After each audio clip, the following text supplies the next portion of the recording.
안녕하세요. 오늘은 무역 오포상에서 외국의 거래처 사람들이 중요한 이유 두 번째입니다. 지난번에도 한번 말씀드렸고요. 오늘 두 번째입니다. 제 경험담을 통해서 말씀드릴게요. 1994년 5월 정도였을 겁니다. 일간지에 그리고 전자신문에 뉴스가 아주 크게 나왔는데요. 무슨 내용이냐면 우리나라 한국에 전국의 CATV 방송국 사업자를 50여 개를 선정을 하고 또 KT 한국통신이죠. KT와 한전 한국전력이죠. KT와 한전을 전송망 사업자로 지정한다 하는 뉴스였죠. 즉 그때 발표된 뉴스는 1995년 3월 말까지 한국에 제대로 된 CATV 네트워크를 구축을 한다는 거였어요. 그 네트워크를 구축을 하려면 당연히 전송망을 설치를 해야 되고 또 당연히 CATV 신호 품질을 측정하는 계측기가 필요하겠죠. 그래서 당시 제가 이 뉴스에 좀 민감했던 거는 그 전에 다니던 직장에서 CATV 계측기를 팔아본 경험이 있었어요. 88년도에 그 금성통신, 지금은 LG전자나 LG정보통신 되겠죠. 금성통신에서 그 올림픽 경기장에 CATV 망을 설치를 했는데, 그때 이제 제가 그 금성통신에 CATV 계측기를 몇 대 팔아본 경험이 있었습니다. 그리고 제가 신입사원 때 그 제 사수로부터 들었던 얘기가 있었는데, 그게 뭐냐면은 그 웨이브텍이라는 회사의 타이완 대리점이 그 뭐 한국, 타이완, 일본 뭐 여러 나라의 그 해외 그 대리점들이 모이는 미팅이 있어요. 그 미팅에서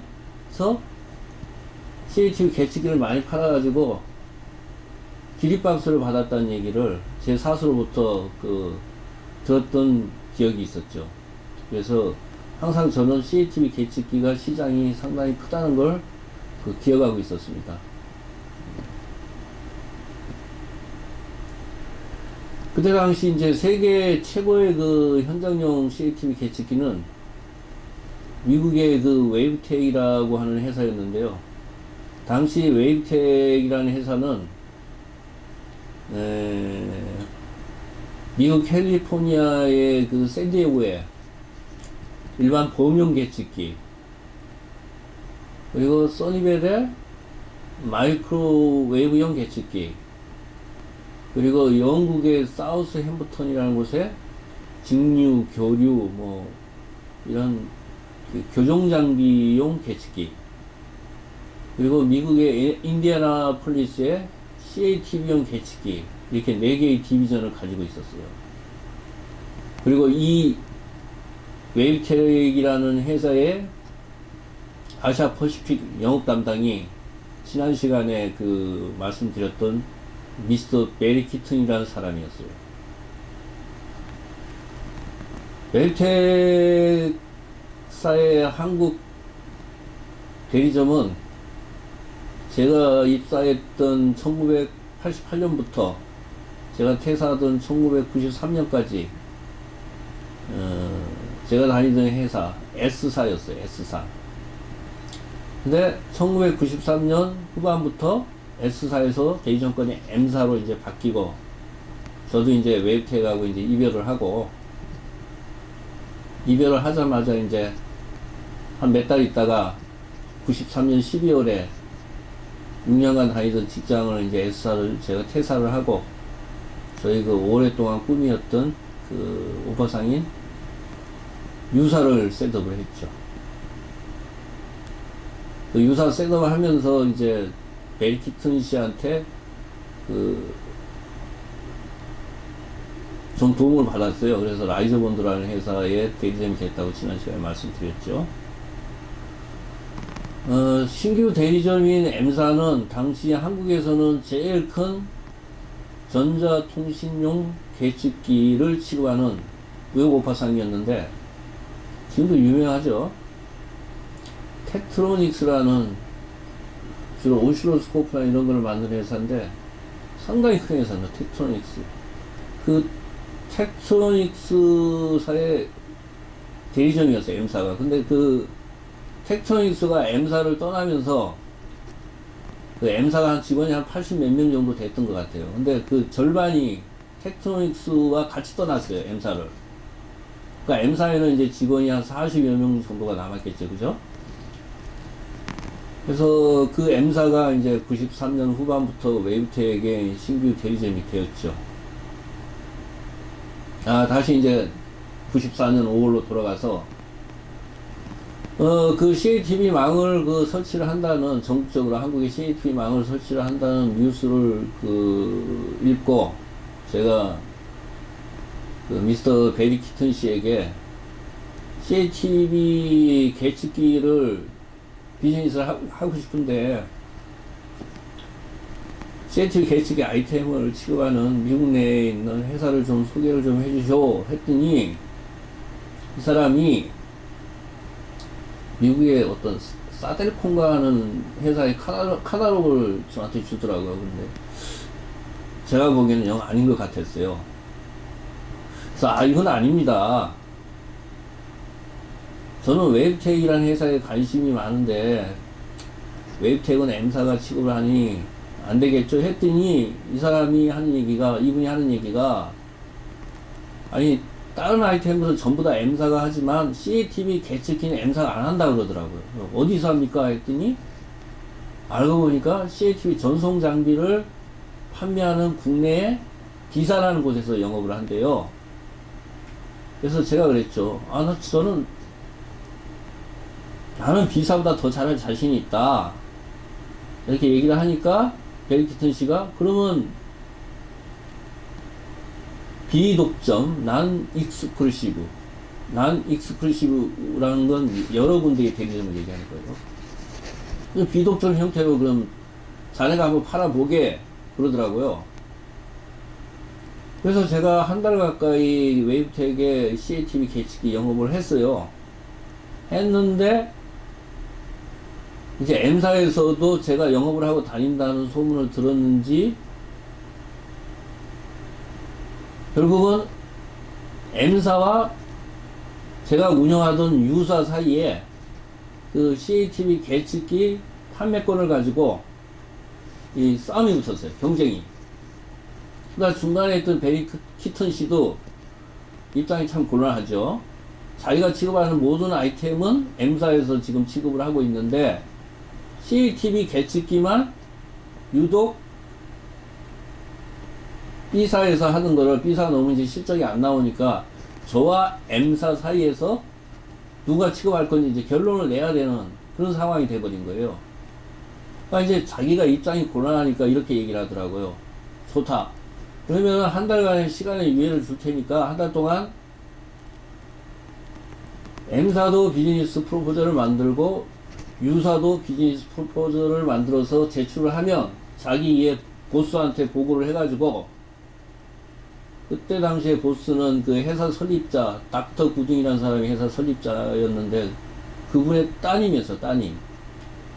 자기의 그 보스한테 리포트를 내가지고 웨이브텍사에 유리한 쪽으로 대리점을 지정하겠다 그러더라고요.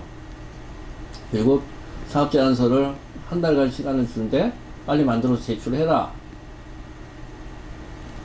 근데 그때 당시에 M사는 직원이 40 몇 명이고 제가 운영하던 유사는 저하고 제 친구 그리고 여직원 딱 3명이었어요. 그러니까 제 주위에 어느 누구도 경쟁해봐야 그게 무슨 의미가 있냐. 엄한데 그 시간 뺏기지 말고 하던 일이나 해라. 그렇게 얘기를 하더라고요. 근데 저는 좀 생각이 달랐어요. 그때 당시에. 왜냐하면은 운이 좋게도 어쨌든 한 달 정도 뛰어봤던 겁니다. CATV 개측기 시장을. 그 시장 파악을 좀 어느 정도 했고, 향후에 비즈니스 포텐셜이 어느 정도 될 것이라는 것도 좀 계산을 다 해봤고, 그러니까 정보가 많았던 거죠, 저는. 그래서 이게 뭐 계란으로 바위치기냐? 아니다. 저는 그렇게 생각을 했죠. 그것도 다행히도 개인적으로 베리키튼 씨하고 저하고는 인간적으로 친한 관계였었고, 그래서 한번 붙어보자. 이렇게 생각을 했죠. 그래서 한 2주 동안 사업 제안서를 제가 몰입을 해가지고 만들었어요. 책으로 거의 한 권. 한국에서 발행되는 신문이나 신문은 다 제가 수집을 해가지고 기사 하나하나 번역도 하고 다 가위로 올려서 붙이고 번역하고 올려서 붙이고 번역하고 또 그 밑에 제 생각을 달고 해서 비즈니스 프로포저를 100페이지가 넘었던 것 같아요. 책자 한 권을 만들었어요. 한 권을 만들어갖고 DH 특성으로 이제 미국에 있는 베리키튼 씨한테 제출을 했죠. 근데 M사는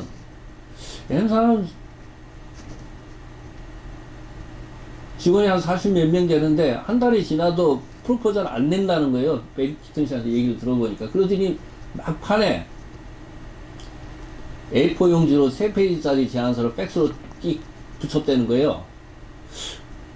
이런 정보들을 저는 이제 베리키튼 씨하고 워낙 친하니까 이 수시로 이제 전화 통화를 하면서 다 알고 있었죠. 그래서 아, 이게 가능성이 있겠다. 사람이 이기겠다. 그런 생각을 했는데 결국 어떻게 됐을까요, 여러분? 제가 이겼습니다. 그 싸움에서. 직원 3명의 개인 회사인 유사가 직원 40 몇 명의 법인 회사인 M사를 상대로 비즈니스 프로포절 싸움을 해가지고 대리점권을 누가 딸 것이냐 경쟁을 해가지고 저희 회사가 이긴 겁니다. 그 후 이제 우리 회사는 그 웨이브텍사의 CATV 디비전 이 제품을 가지고 한국 내 익스클루시브 대리점 디스트리뷰터가 되고 익스클루시브 디스트리뷰터 독점 대리점이 된 겁니다.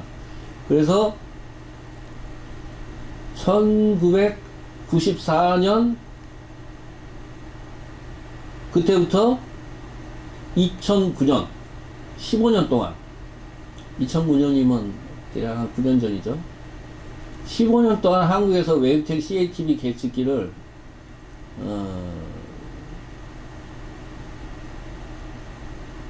비즈니스 파트너로 이렇게 그 CATV 계측기를 핸들링 하면서 국내에 이렇게 그 영업 활동을 했죠. 그래서 지금도 이제 국내 CATV 현장에 가면 당시 이제 저희 회사가 팔았던 그 계측기들을 쓰시는 분들이 아직도 많이 계십니다.